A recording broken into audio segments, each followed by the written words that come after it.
नमस्कार, मैं doctor A K. Mishra Suryansh educational academy के यूट्यूब चैनल पर आपका स्वागत करता हूं।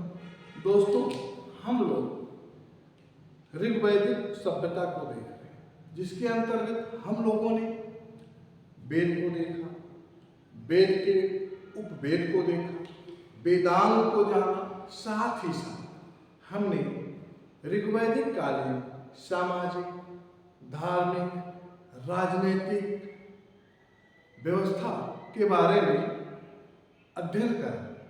आज हम लोग ऋग्वैदिक आर्थिक व्यवस्था के बारे में जानेंगे और इसके उद्योग धंधे के बारे में जानेंगे और व्यापार के बारे में जानेंगे। आइए हम लोग समय न गंवाते हुए ऋग्वैदिक आर्थिक व्यवस्था के बारे में देखते हैं। ऋग्वैदिक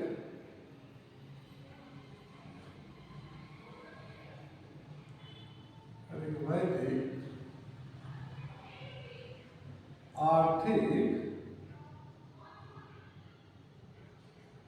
व्यवस्था। ऋग्वैदिक इकोनॉमिकल सिस्टम। दोस्तों, ऋग्वैदिक जो समाज था, ऋग्वैदिक समाज था, उस समाज का जो आर्थिक व्यवस्था था वो कृषि एवं पशुपालन ऋग्वैदिक कालीन अर्थव्यवस्था का मूल आधार था। कृषि एवं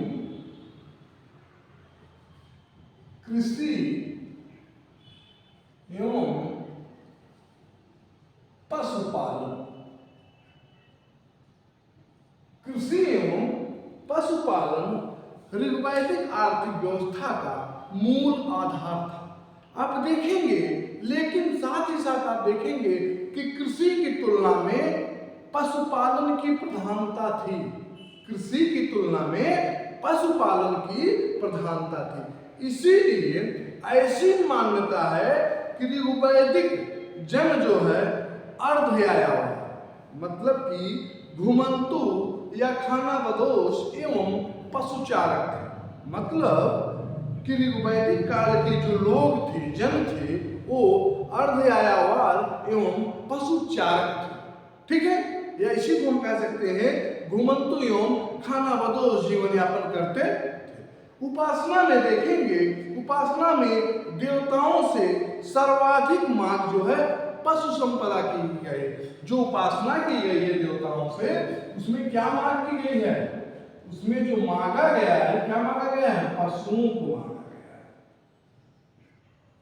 पशुओं को मांगा गया है। ठीक है, अतः पशुचारण की तुलना में कृषि का धंधा जो है नगण्य है। मतलब कि पशुपालन लोग अधिक मात्रा में करते थे, उसी को अपनी संपदा मानते थे, न कि कृषि को।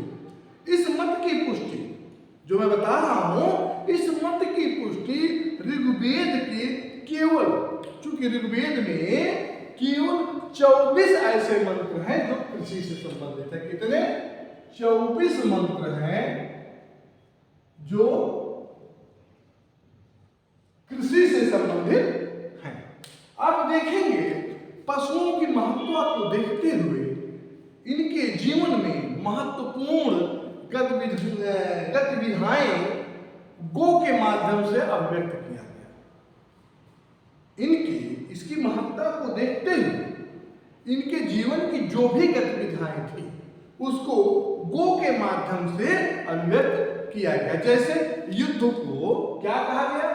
युद्ध को क्या कहा गया?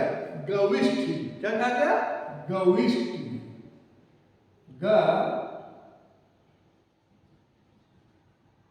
गविष्ठ। ठीक है, फिर देखेंगे इसी को गवेषण,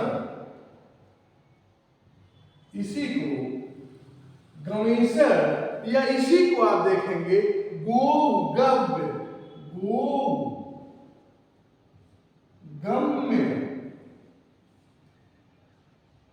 गव्य, इन नामों से जाना है।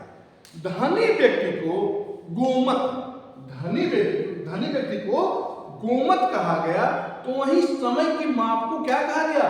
गोधूल। धनी व्यक्ति को गोमत कहा गया, तो वहीं समय की माप को गोधूल, गोधूल तो संध्या, संध्या कहा गया, तो वहीं दूरी की माप को गवयतु, दूरी की माप को क्या कहा गया? दूरी की माप को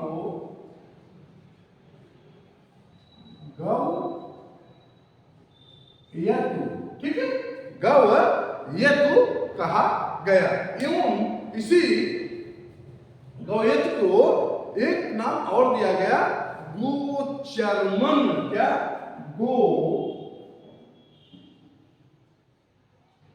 गोचर्मन, ठीक है। संगों मतलब प्रातः काल को संगों कहा गया। जन का नायक जो होता था वो गोजित, जन के नायक को क्या कहा जाता था? गोजित कहा जाता था। तो वहीं पुत्री को दुहित्र कहा जाता था, जो मतलब जो दूध दूहती हो, कहा गया। ठीक है, आप देखेंगे पशु ही आर्यों की रई, रई में संपत्ति। पशु जो है आर्यों की क्या थी? रई थी। रई को क्या कहा गया? संपत्ति। आर्यों की संपत्ति क्या थी? आर्यों की संपत्ति पशु। ठीक है, आर्यों की संपत्ति पशु थी। पशुओं में आप देखेंगे गाय, बैल, घोड़ा, बकरी। गाय, बैल, घोड़ा, बकरी आदि का महत्व। लेकिन आप देखेंगे कि ये आर्यजन जो थे हाथी से अनजान थे। हाथी से क्या थे? अनजान थे। हाथी से अनजान थे। इनके मतलब कि ऐसा कह सकते हैं कि आर्य समाज में सबसे ज्यादा महत्ता अगर किसी की थी तो गाय की थी। सबसे ज्यादा महत्ता अगर किसी भी पशु का था तो गाय का था। ठीक है, गाय की महत्ता थी। गाय को क्या कहा गया है? अधन्या। मतलब गाय को अधन्या कहा गया है, मतलब कि जिसका वध न हो। क्या कहा गया इसको? अधन्या। इसको अधन्या कहा गया कि मतलब जिसका वध न हो। एवं अष्टकर्णी, एवं गाय को ही अष्टकर्णी मतलब जिसके कान छेदे गए हैं, इसी को अष्टकर्णी भी कहा गया। अष्टकर्णी का मतलब होता है जिसके कान छेदे गए हों। आप देखेंगे ऋग्वेद में अश्व की चर्चा, ऋग्वेद में अश्व की चर्चा 215 बार हुई है। ऋग्वेद में अश्व की चर्चा 215 बार। अश्व मतलब घोड़े की चर्चा 215 बार। घोड़े की चर्चा 215 बार हुई है। तो वहीं गो की चर्चा कितनी बार हुई है? 176 बार। 176 बार हुई है। वहीं वृषभ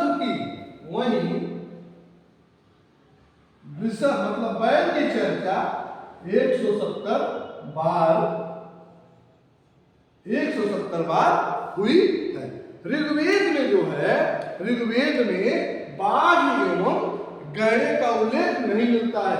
एक तो हाथी से अनजान थे, दूसरा बाघ एवं गैड़ा, बाघ एवं गैड़े का कोई साक्ष्य नहीं मिलता, चूंकि इसका उल्लेख नहीं हुआ है। ठीक है, आप देखेंगे जो कृषि था, आर्य लोग कृषि को विजित लोगों का धंधा कहते थे। आर्य लोग कृषि को विजित लोगों का धंधा कहते थे। ऋग्वेद के 4थे मंडल में लिखा गया है कि अश्विन देवता ने मनु को हल चलाना सिखाया। ये मैं आप लोगों को बता चुका हूं। ऋग्वेद के 4थे मंडल में, नहीं सॉरी गलत, ऋग्वेद के पहले मंडल, ऋग्वेद के पहले मंडल में अश्विन ने मनु को हल चलाना सिखाया। ऋग्वेद में कृषि से संबंधित निम्नलिखित शब्दावलियां प्रयोग की गई है, जिसके बारे में जानना बहुत जरूरी है, क्योंकि प्रतियोगी परीक्षाओं में पूछ लिया जाता है कि क्षेत्र या उर्वरा कैसी जमीन थी ऋग्वैदिक काल में। तो क्षेत्र एवं उर्वरा कृषि योग्य भूमि थी। क्षेत्र एवं उर्वरा कृषि योग्य भूमि थी। तो कभी कभी पूछा जाता है लांगल एवं सीर, लांगल एवं सीर, ठीक है, लांगल एवं सीर। अब आप बताइए लांगल एवं सीर किसे कहा जाता था? ये लांगल एवं सीर जो होता था ये लकड़ी के हल का फाल होता था। क्या था? लकड़ी के हल का फाल। इससे खेत की जुताई की जाती थी। इसीलिए सीता एवं कुंड मिला है। सीता एवं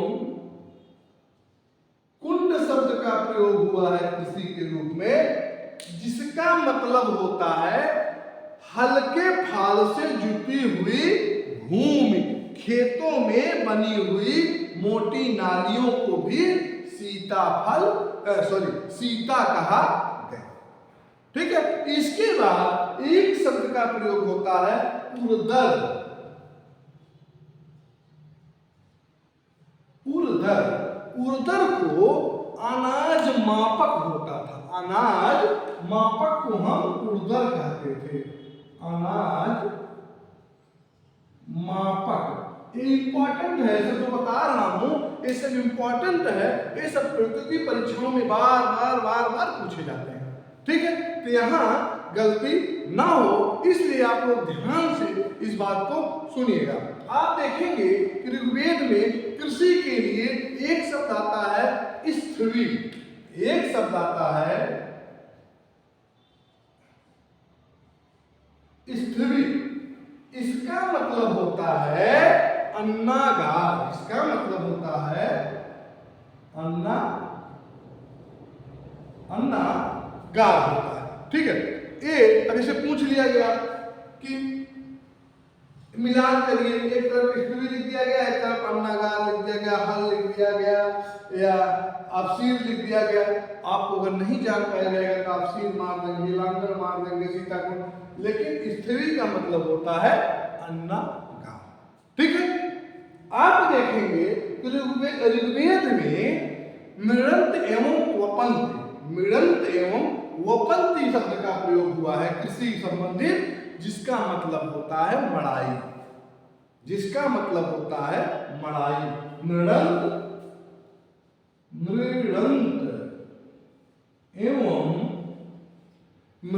एवं वपंती, इसका मतलब होता है मड़ाई। इसका मतलब होता है मड़ाई। ठीक है। आप देखेंगे एक अन्न का प्रयोग होता है। एक अन्न है जिसे यव कहा गया है। यव। ऋग्वेद में यव शब्द का उल्लेख मिलता है, जिसको हम जव कहते हैं। ठीक है। ऋग्वेद में ये भी हम आपको बताना समीचीन होगा कि ऋग्वेद में केवल एक फसल यव या जव का उल्लेख ही मिलता है। ठीक है। एक फल यव जिसे हम जव कहते हैं, केवल इसी यव शब्द का या जव शब्द का उल्लेख ऋग्वेद में मिलता है। साथ ही साथ देखेंगे ऋग्वेद में कुल्या, कूप, आवट एवं अस्म चक्र ये सब सिंचाई के साधन थे। ठीक है। ये एकदम रट लीजिए, ये एकदम रट लीजिए, क्योंकि यही सब आप गलत करके आते हो। इसको आप रटे रहोगे तो गलत नहीं होगा, तो 100% आपकी सफलता आपके कदम चूमेगी। क्योंकि यही छोटे छोटे शब्द हमको परेशानियों में डाल देता है, क्योंकि ये शब्द सब नए होते हैं हमारे आपके लिए। ठीक है। आप देखेंगे कि एक शब्द करीब मिलता है। क्या मिलता है? एक शब्द हमको करीब मिलता है। करीब। अब आप करीब का मतलब, अब आप सोचेंगे करीब का मतलब कहीं ऐसा तो नहीं नापक कोई यंत्र होगा, क्या कुछ होगा, लेकिन इसीलिए मैं कह रहा हूं इसको रटना होगा, इसको इस पर ध्यान देना होगा। करीब मतलब होता है गोबर की खाद। गोबर की खाद, ठीक है। करीब जो है उस समय गोबर की खाद के रूप में इसका प्रयोग होता था। आप देखेंगे एक शब्द आता है किवास। एक शब्द आता है किवास। किवास का मतलब होता है किसान। किवास का मतलब किसान होता है। तो साथ ही साथ आप देखेंगे एक शब्द और मिलता है कितव। क्या मिलता है? कितव। कितव। कितव का मतलब होता है जुआरी। क्या होता है? जुआरी। ठीक है, कितव का मतलब जुआरी होता है। ठीक है, तो इनको नहीं भूलना है। यही आप गलत करते हो और यही छोटे छोटे क्वेश्चन को जब आप गलत कर देते हो तो आप सिलेक्शन से बाहर हो जाते हैं। आप देखेंगे इसके साथ ही साथ हम देखेंगे ऋग्वैदिक कालीन व्यवसाय एवं उद्योग धंधे। ऋग्वैदिक कालीन व्यवसाय एवं उद्योग धंधे। आप देखेंगे इस काल का जो प्रमुख शिल्पी था, या आप ऐसा कह सकते हैं प्रमुख शिल्पी जो था क्या था? तक्षा था, जिसे हम बढ़ई कहते हैं। तक्षा, ये भी इंपॉर्टेंट है। तक्षा शिल्पी जो था, इंपॉर्टेंट शिल्पी कौन था? शिल्पी कौन था? तक्षा, जिसे हम क्या कहते हैं? बढ़ई। जिसे हम बढ़ई कहते हैं। ठीक है, साथ ही साथ शब्द मिलता है कर्मा। मतलब कर्मा मतलब होता है धातु का कार्य करने वाला। कर्मा, धातु का कार्य करने वाला कर्मा कहलाता है। साथ ही आप देखेंगे स्वर्णकार। स्वर्णकार को आप जानते हो। चर्मकार, चर्मकार को आप जानते हैं। एक नया शब्द मिलता है वाय। एक नया शब्द मिलता है वाय।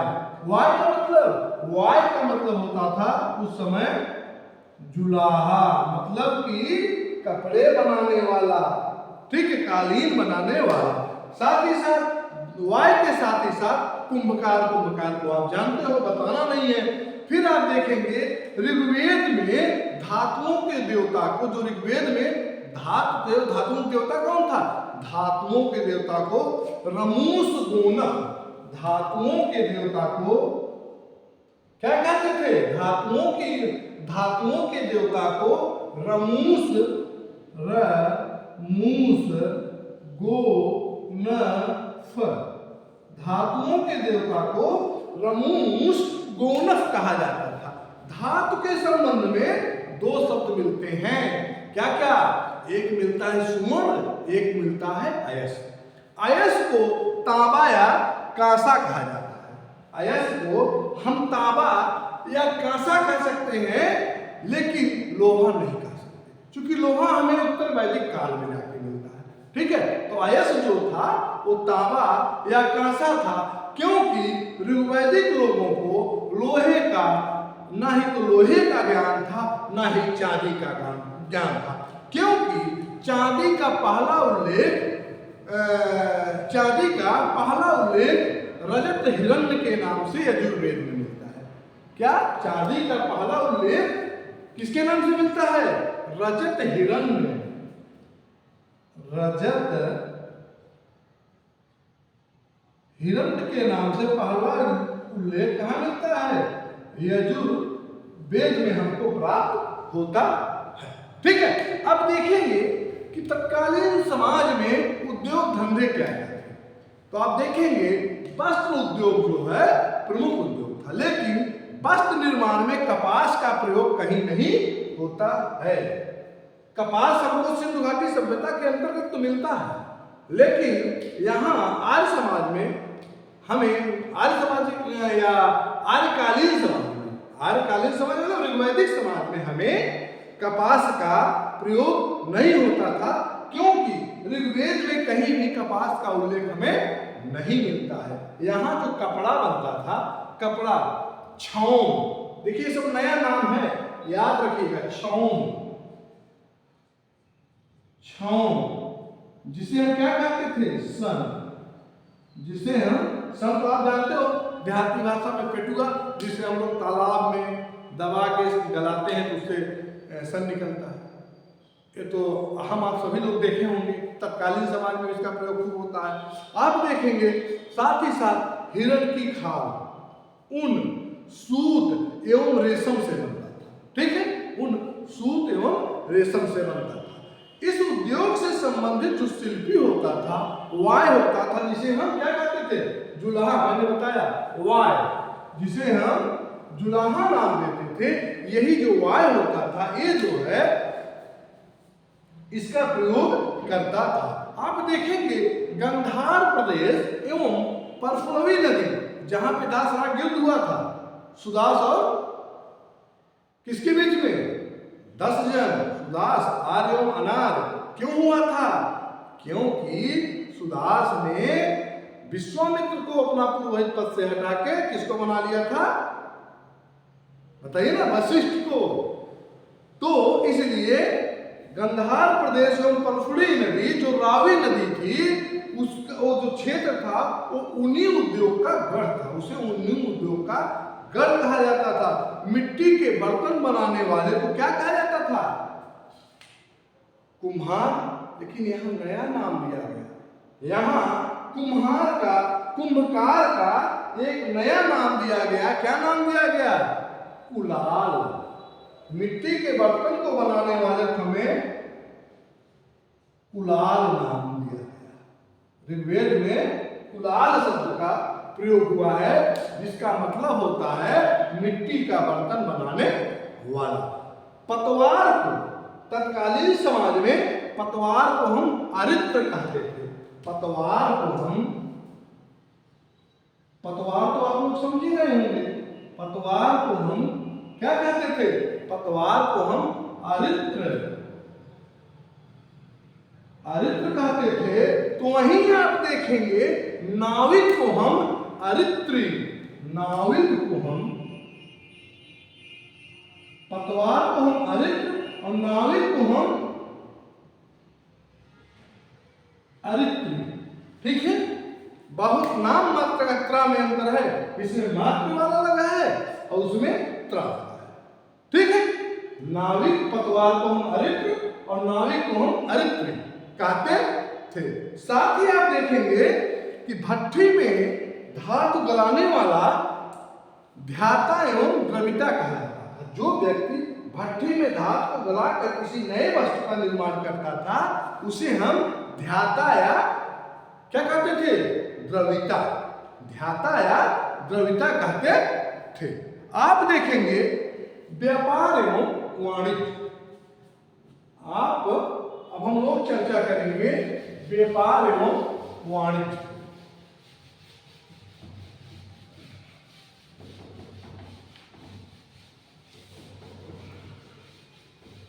देखेंगे व्यापार एवं वाणिज्य जो है परिवर्ग के लोग करते थे। व्यापार परिवर्ग के लोग करते थे। ये गैर आर्य थे, मतलब कि अनार्य आप कह सकते हो। ये गैर आर्य थे।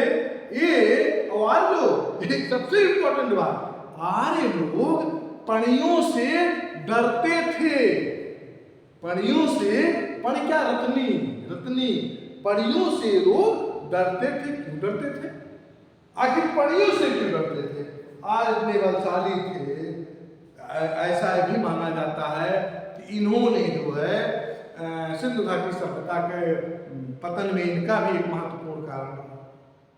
लेकिन हम इस कारण को नहीं मानते, हम मानते हैं जलवायु परिवर्तन को। लेकिन चूंकि वहाँ ऐसे मिले हैं जिससे ये भी नहीं छुपाया जा सकता, तो आर्य लोग इतने बलशाली थे, लेकिन वो पणियों से डरते थे। क्यों डरते थे? क्योंकि उस समय आर्यकालीन समाज में पशुओं की बहुत बड़ी महत्ता थी। पशु ही धन था और इसी पशु को पणि लोग चुरा लेते थे। परियों को बेकनाट भी कहा जाता था। परियों को, जो परी होता था, इनको क्या कहा जाता था? इनको बेकनाट कहा जाता था। बेकनाट।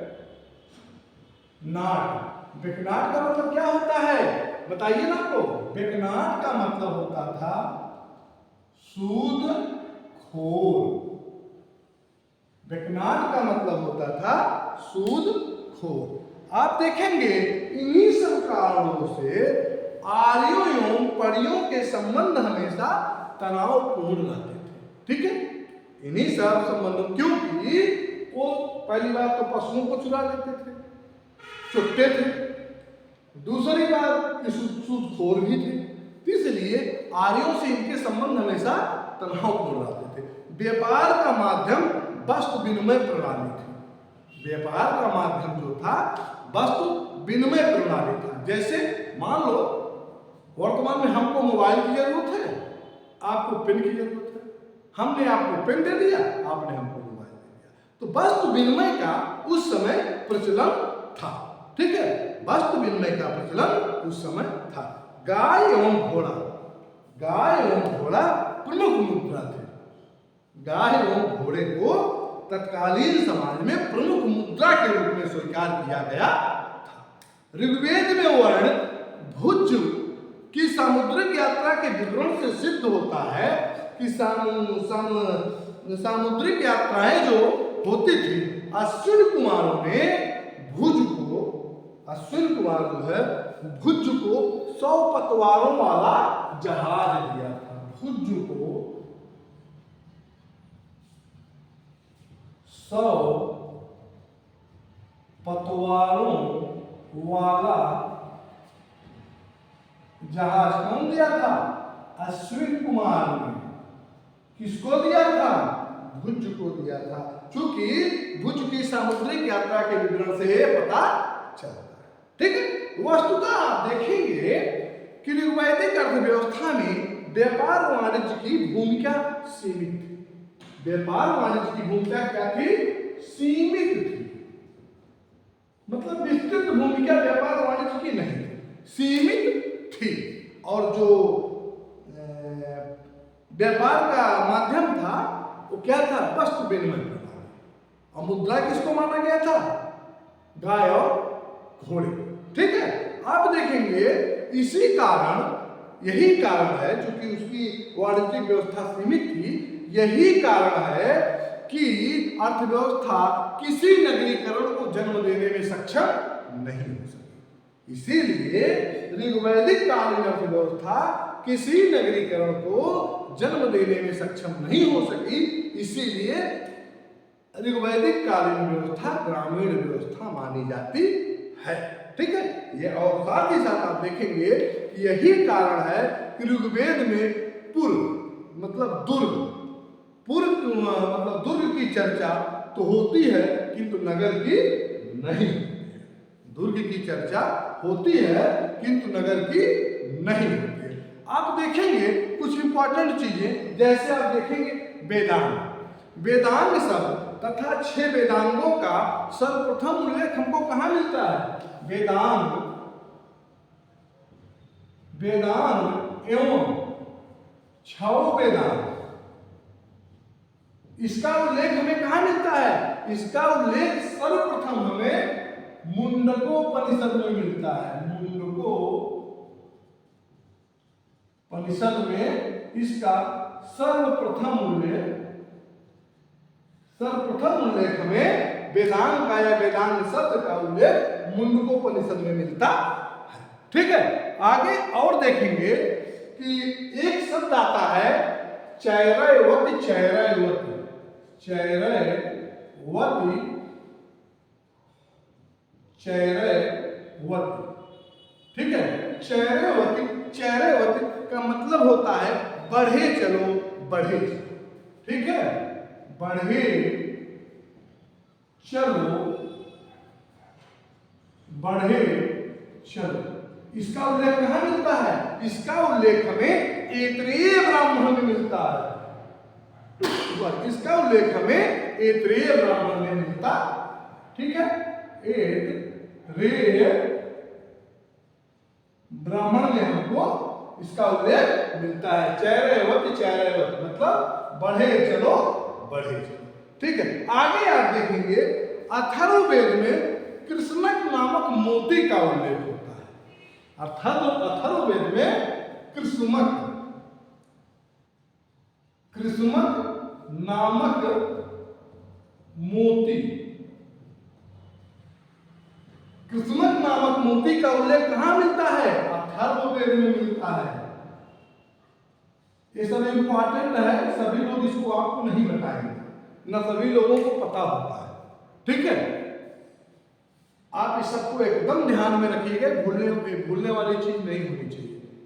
ठीक है, आप देखेंगे साथ ही साथ यजुर्वेद में घोड़े की हत्या को यजुर्वेद में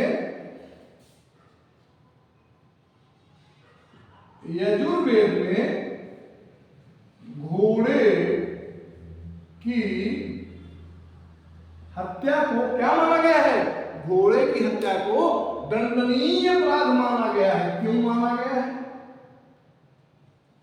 दंडनीय अपराध? क्यों माना गया है? क्योंकि तत्कालीन समाज में पशुओं में गाय और घोड़ा सबसे प्रचलित थे, और गाय और घोड़ा जो है वहां मुद्रा के रूप में उसका प्रयोग होता था। ठीक है, इसलिए घोड़े की हत्या को यजुर्वेद में दंडनीय अपराध माना गया है। साथ ही आप देखेंगे ऋग्वेद के 10वें मंडल में वर्णित है कि ओ कितव, कि मतलब कि ओ जुआरी कभी पासों से मत खेलो। ये इंपॉर्टेंट है, पूछा जाता है, ऐसे लिख दिया जाएगा ना तो पूछा जाएगा कि कहाँ वर्णित है। तो ऋग्वेद के 10वें मंडल में क्या वर्णित है कि ओ कितव मतलब ओ जुआरी कभी पासों से मत खेलो, बल्कि कृषि कार्य करो, इससे पत्नी और गाय दोनों आपको मिलेंगी। ठीक है, हम लोग ऋग्वैदिक कालीन सभ्यता को समाप्त पढ़ चुके पूरा। अब हम लोग नेक्स्ट वीडियो में उत्तर वैदिक कालीन सभ्यता के बारे में चर्चा करेंगे। बस आप लोगों से निवेदन है कि मेरे इस वीडियो को अधिक से अधिक शेयर करिए, सब्सक्राइब करिए, लाइक करिए, लोगों तक पहुंचाइए, जिससे कि इससे आने वाली प्रतियोगी परीक्षाओं में, आने वाले समय में जो भी प्रतियोगी परीक्षाएं होंगी, उससे प्रतियोगी छात्र लाभान्वित हो सके। नमस्कार।